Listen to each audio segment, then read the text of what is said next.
Hi everyone, welcome to back Satguru rankers. This is Mahi. तो guys, आज बात करने जा रहे हैं क्लास 12 का मोस्ट इंपोर्टेंट टॉपिक्स, आवेशों के निकाय के कारण विद्युत विभव। ठीक है, ये बहुत इंपॉर्टेंट है क्योंकि अभी हमने सिंपल सा बात किया, बिंदु आवेश के कारण विद्युत विभव निकाला।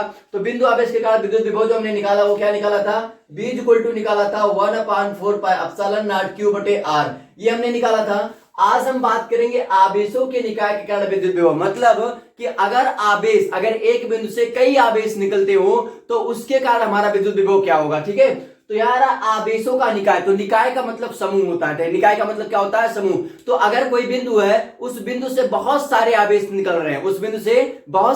निकल रहे हैं, तब हमारा क्या होगा? तब हमारा विद्युत विभव क्या होगा, उसकी गणना करते हैं। ठीक है, तो सपोज कीजिए हमारे पास ये कोई बिंदु P है। ये क्या है? ये सपोज कीजिए हमारे पास कोई बिंदु P है। यहां से हमारी क्या होती है, एक बिंदु हमारा निकल रहा है, इसको हम बोल देते हैं Q1 बिंदु। फिर यहां से एक बिंदु हमारा निकल रहा है, इसको दे देते हैं Q2 बिंदु। फिर यहां से एक बिंदु हमारा निकल के आ रहा है, इसको बोल देते हैं Q3 बिंदु। और यहां से एक बिंदु निकल के आ रहा है, इसको बोल देते हैं Q4 बिंदु। और यहां पे हमारा एक बिंदु निकल आ रहा है, जिसको हम बोल देते हैं Qn बिंदु। ठीक है, अब बात करिए हमारा सिंपल सा, हमारा Q1 का जो बिंदु P से Q1 की जो दूरी है, इसको हम ले लेते हैं R1P। और इसकी जो दूरी है ये हमारा R2P, इसकी दूरी है R3P, एंड इसकी दूरी है हमारा R4P, और इसकी दूरी हमारा क्या बोलते हैं, RNP है। ओके, ये हमारी दूरी हो गई। ये बिंदु P से निकलने वाले बहुत सारे आवेश है। ठीक है, तो क्या करेंगे, सबसे पहले हम निकाल लेंगे Q1 बिंदु से निकलने वाली आवेशों की संख्या। तो हम निकालें Q1 बिंदु से निकलने वाली विभव, तो बिंदु P के कारण विद्युत विभव निकाल लेंगे सबसे पहला। तो हम क्या निकाल लेते हैं, बिंदु P पे Q1 के कारण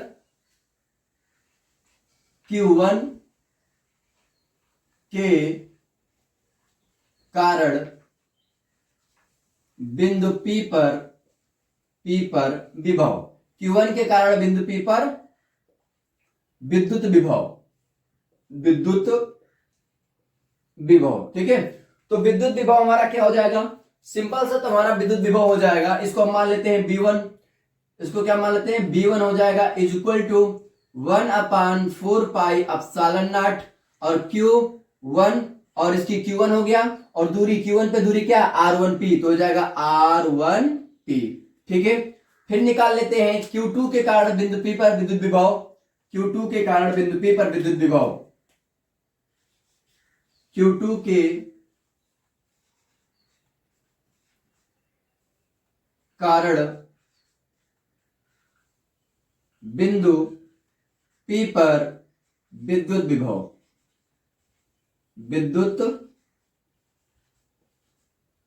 विभव। ठीक है, तो हमारा विद्युत विभव क्या हो जाएगा? तो हम इसको मानते हैं B2। तो B2 इज इक्वल टू हो जाएगा 1/4 पाई एप्सिलॉन नॉट, ये हो जाएगा हमारा Q2, और Q2 की जो दूरी है R क्या है? R2P। ठीक है, तो हमारा दूरी क्या हो जाएगा? R2P। ठीक है, उसके बाद हम निकाल लेते हैं Q3 के कारण विद्युत द्विध्रुव। क्या निकाल लेते हैं? Q3 के कारण विद्युत द्विध्रुव, ये हो जाएगा Q3 के कारण बिंदु P पर विद्युत विभव। तो विद्युत विभव हमारा क्या है? इसको मान लेते हैं V2, क्या मान लेते हैं? B3, तो हो जाएगा B3 is equal to 1/4 pi epsilon naught, ये हो जाएगा Q3 और इंटू R3P। वैसे हम निकाल लेंगे R4, और भी आवेश रहेगा उसको भी निकाल लेंगे। फिर हम डायरेक्ट क्या निकाल लेते हैं? Q1, क्योंकि हमारा क्या करते हैं, इस सभी को आपस में हम जोड़ लेंगे तो हमारा क्या आ जाएगा? विद्युत विभव निकल आएगा। तो Q4 निकालने की जरूरत नहीं है। क्यों निकालने की जरूरत है? क्योंकि ज्यादा लंबा हो जाएगा। ठीक है, 3 निकालते बहुत है, और निकालना चाहोगे तो और निकाल लो आप, कोई दिक्कत नहीं है। ठीक है, अब निकाल लेते हैं Q1 के कारण विद्युत विभव। ठीक है, तो हमारा ये हो जाएगा Qn के कारण बिंदु P पर विद्युत विभव। तो इसको हम क्या मान लेंगे? इसको हम हो जाएगा हमारे पास, ये हमारा Bn इज इक्वल टू हो जाएगा सिंपल सा, ये हमारे पास हो जाएगा 1/4 पाई एप्सिलॉन नॉट, ये हो जाएगा Q1 बटे RNP हो जाएगा। ठीक है, अब सिंपल सा हम बात कर लेते हैं, ये हमारी हो गई टोटल। हमने क्या निकाला, Q1 के कारण निकाला, फिर हमने Q2 के कारण निकाला, फिर हमने Q3 के कारण निकाला, फिर हमने Q1 के कारण निकाला, क्योंकि Q1 जो हमारा nवां पद है, ठीक है। फिर हम निकाल लेते हैं कुल विद्युत विभव। क्या निकाल लेते हैं, कुल विद्युत विभव। तो हो जाएगा कुल विद्युत विभव। कुल विद्युत विभव हमारा क्या हो जाएगा, तो कुल विद्युत विभव जो हमारा हो जाएगा, इसको हम क्या कर सकते हैं, I mean B equal to निकाल लेंगे B1 plus B2 plus B3 plus dot dot dot dot dot plus Qn तक। कहां निकालिए, Qn तक, ठीक है। अब सभी का मान रखते चलिए, सिंपल से हमारे पास हो जाएगा, सभी का मान रख देते हैं, तो हमारे पास B इक्वल टू हो जाएगा, B1 का मान क्या है 1/4 पाई एप्सिलॉन नॉट, ये हो जाएगा B1/4 pi epsilon not Q1 और इंटू R1P, ठीक है। उसके बाद प्लस हमारे पास B2 का मान क्या है, तो हो जाएगा 1/4 पाई एप्सिलॉन नॉट Q2 बटे R2P प्लस ये हो जाएगा 1/4 पाई एप्सिलॉन नॉट, ये हो जाएगा Q3 बटे R3P। फिर हमारा प्लस का डॉट डॉट डॉट करके हमारा Q1 का निकाल लेंगे, तो हो जाएगा 1/4 पाई एप्सिलॉन नॉट Q1 बटे RnP, ठीक है। अब ध्यान दीजिएगा 1/4 pi epsilon not 1/4 pi epsilon not 1/4 pi epsilon not, कुल में 1/4 पाई एप्सिलॉन नॉट कॉमन है, ठीक है। तो हम क्या करेंगे, सिंपल सा ये हम लिख लेंगे V इक्वल टू, क्या लिख लेंगे, V इक्वल टू लिख लेंगे 1/4 पाई बाहर हो जाएगा, तो 1/4 पाई एप्सिलॉन नॉट बाहर हो गया।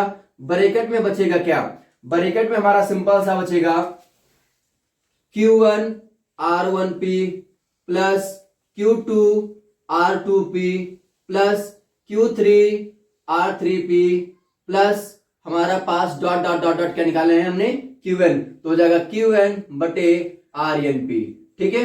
अब ध्यान दीजिएगा, अगर मैं क्या करूं, इन सभी को आपस में जोड़ लू, समेशन में ले लू, समेशन मतलब ही होता है जोड़, तो हमारा क्या हो जाएगा, सिंपल सा ये हमारा हो जाएगा B is equal to 1/4 pi epsilon naught और उसके बाद समेशन, ये इस तरह हमारा समेशन होता है, इसको सम भी बोलते हैं मैथमेटिक रूप में। समेशन का मतलब होता है जोड़, क्या होता है, जोड़ होता है। Summation I is equal to 1, summation I is equal to 1 मतलब I फ्रॉम n, मतलब I से लेकर के n तक, I से लेकर के n तक, और I का मान क्या है, I का मान है 1, ठीक है। और ये हमारा हो जाएगा QI, ये हमारा हो जाएगा QI और अपान में RIP, ये हमारा समेशन का फार्मूला होता है, ठीक है।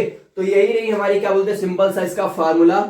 आप कहोगे इसको मैं इस तरह क्यों लिख सकता हूं, क्योंकि अगर I का मान हम क्या रखूं, 1 रखूं, तो ये हमारा सिंपल सा क्या आ जाएगा, अगर मैं I का मान 1 रखूं तो ऐसे आ जाएगा, देखिए ध्यान से, हमारा हो जाएगा B equal to 1/4 pi epsilon naught, और ये हमारा समेशन इसको हम हटा देंगे, तो मान लीजिए हमारा Q का मान क्या रखें, I का मान हम क्या रखेंगे, QI है, तो I का मान 1 रखेंगे, तो हो जाएगा Q1, और हमारा R1 I का मान क्या रखेंगे, 1, तो हमारा हो जाएगा R1P।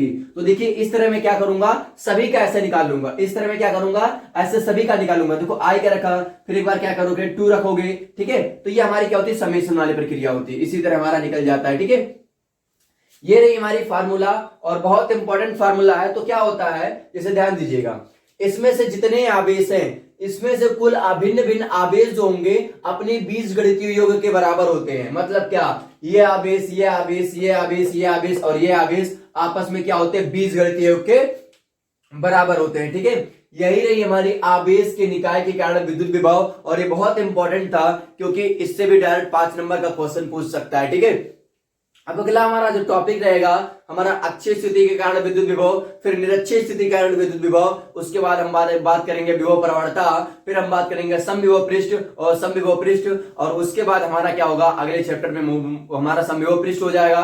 फिर हम संधारित्र की बात करेंगे, संधारित्र के टाइप की बात करेंगे, फिर हमारा ये चैप्टर फिनिश हो जाएगा। फिर हम चैप्टर स्टार्ट करेंगे विद्युत धारा, ठीक है। तो ये बहुत इंपॉर्टेंट चैप्टर था। मैं डायरेक्ट बोलूंगा कि अगर आप शुरुआत से हमारे साथ बने हैं तो मैं गारंटी के साथ लेता हूं कि आपके बोर्ड एग्जाम में फिजिक्स में 95 प्लस कहीं नहीं जाएगा। 95 प्लस मार्क्स फिजिक्स में आपका कहीं नहीं जाएगा।